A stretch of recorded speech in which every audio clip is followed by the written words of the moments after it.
Should authors respond to reviews of their books? No. Do I read reviews of my books? No.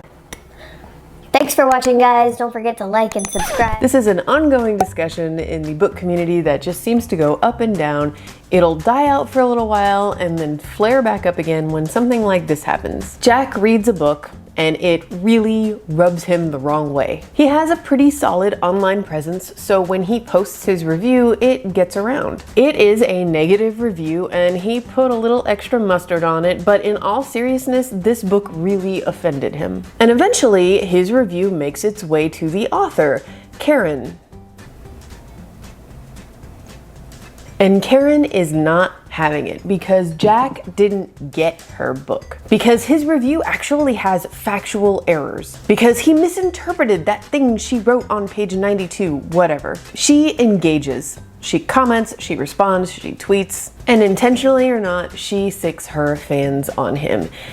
She cancels him, or he tries to cancel her, or everything is canceled. I think the word canceled should be canceled. But the point is, we all end up having the same discussion where the loudest and most prevalent message is this: reviews are for readers. Authors, stay out of it.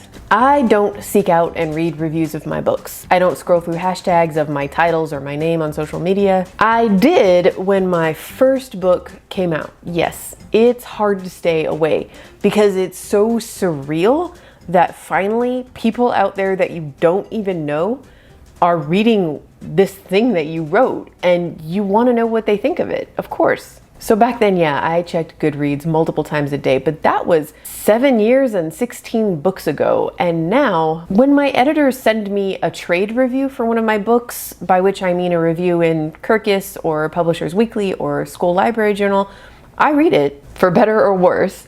And yeah, the ones that are more negative, they sting, but I know I can learn something from them and grow and hopefully do better when I write my next book. So yeah, it can hurt, but I know I'll get over it.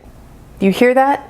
It's okay to feel things sometimes. But I do not look up blog reviews, I don't look at Goodreads, I don't look at Amazon or any other place where reviews might be posted or uploaded. And it doesn't even feel like a conscious choice I'm making anymore. Honestly, I don't even think about it. It's hard for me to explain why without sounding like it's not because I don't care, because of course I care. I care that people read my book and I care that they like it.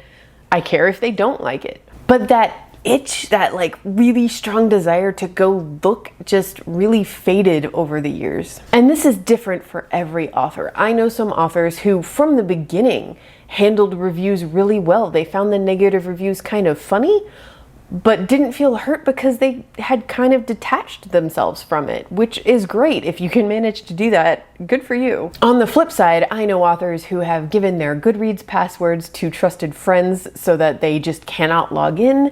I know authors who have left social media completely because seeing all the talk about their books was just too anxiety inducing, which is completely understandable. I'm trying to identify how and when and why I came to kind of a place of zen about it. And I think I know the answer, but it's gonna take a little bit to explain. And now we're gonna go back to that very first question I asked. Should authors respond to reviews, and why my answer is no. I wanna start with a positive example. A few years ago, I read the sequel to a novel that I really enjoyed. That first novel was actually a standalone, but it was so successful that the author ended up writing a sequel, and I will admit going into it, I was a little nervous. I really loved how that first book ended, and I didn't want the second book to kind of ruin that experience for me. But holy hell, did that author surprise me with this sequel. It didn't drag the protagonist on the same journey. In fact, this was a new protagonist and a whole new cast of characters.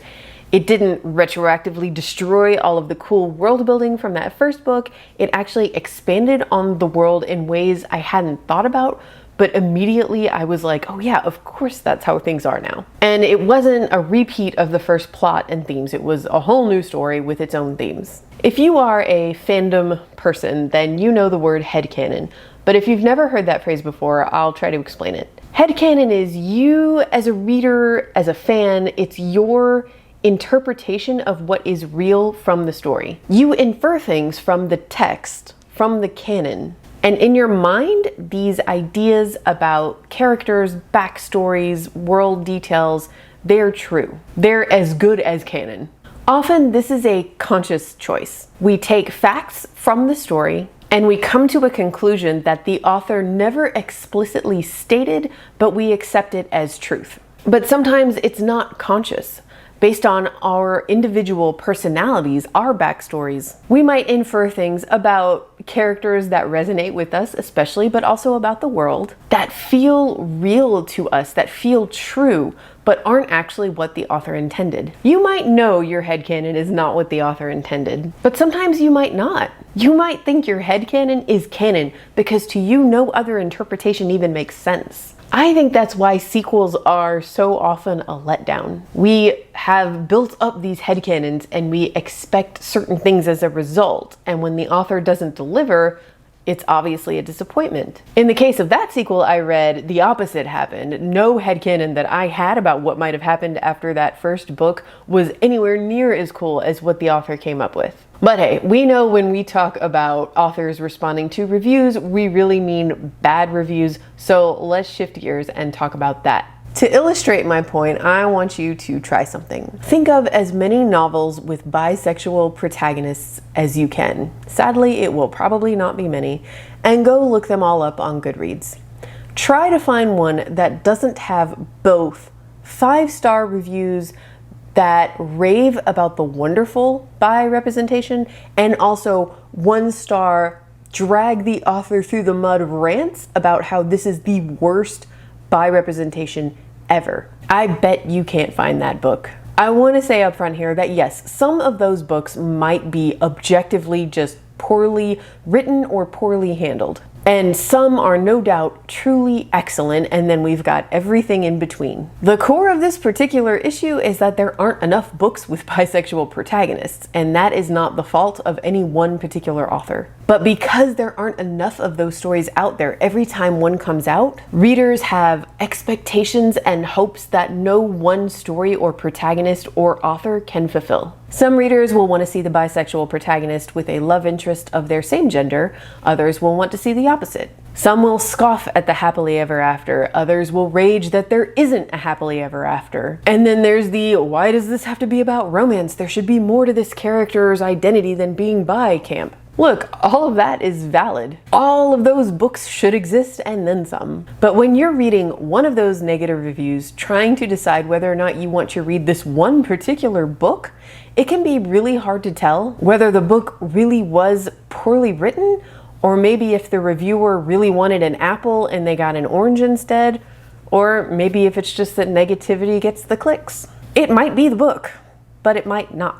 Okay, so what does all of that have to do with authors reading reviews? I think that just really understanding and accepting this reality is the first step towards you as an author, aspiring author, published author, whatever you are, towards your path of Zen towards reviews. And it is also very much why I do not think authors should start a dialogue with their reviewers about reviews. Because I'm sorry, authors who do this, no matter what they say, they just want to defend their book and their choices. And listen to me, authorial intent is valid, but so is headcanon. Authors build worlds and characters and ideas in their minds, and then they write words, and those words are the canon. Readers read those words and build more ideas and details about characters and worlds from them. In my opinion, an author-reader discussion that amounts to this is what those words I wrote mean versus this is what those words you wrote mean to me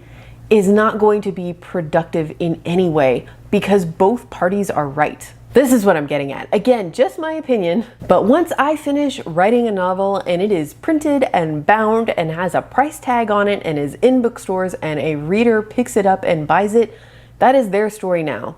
Literally, they own it. They bought it. It is theirs to say what they wish about. It's their story to read and discuss, and maybe it clicks with them, but maybe they don't get out of it what I put into it, and you know, that's okay. In fact, I think that's kind of cool. And yes, sometimes books do get bashed for the wrong reasons, as in our bisexual protagonist example, in which the reviewer wanted an orange and got an apple. Say that's your book that you wrote, you're the author, and you got ripped for bad representation, except it represents you and your very real experience. How absolutely soul-crushing would that be? You'd want to defend yourself, right? But I am the apple.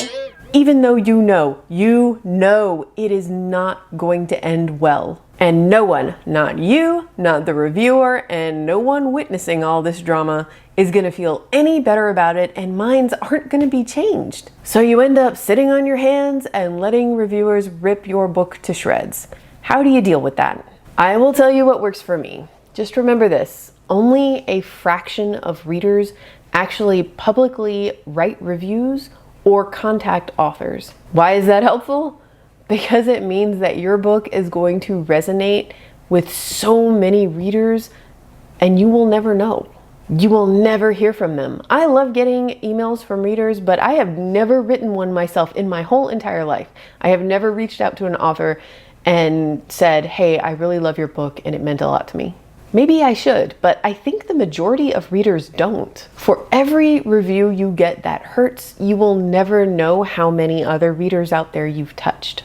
And if you only focus on the negatives, if you look at these reviews and allow yourself to really believe that this is representative of all of the readers out there who have read your book, you will really struggle to write any more books. And all of those readers who would have enjoyed those stories in the future are really gonna miss out. So yeah, when your first book comes out, I get it. It's almost impossible to stay away from reviews. I do recommend that you have a solid coping strategy for the anxiety that this will inevitably bring around for you in place before reviews start coming out. Maybe you get a notebook or start a Word doc that is only for the sole purpose of you responding to your negative reviews and getting everything off your chest that you want to say, and then put it away and never show anybody. Maybe you find an author buddy that you can vent to privately. Maybe you drink an entire bottle of, no, please don't do that. And if you feel like for you, the temptation to respond to negative reviews really is just going to be too great, then please just stay away from those reviews altogether. Focus on the readers out there who are loving your story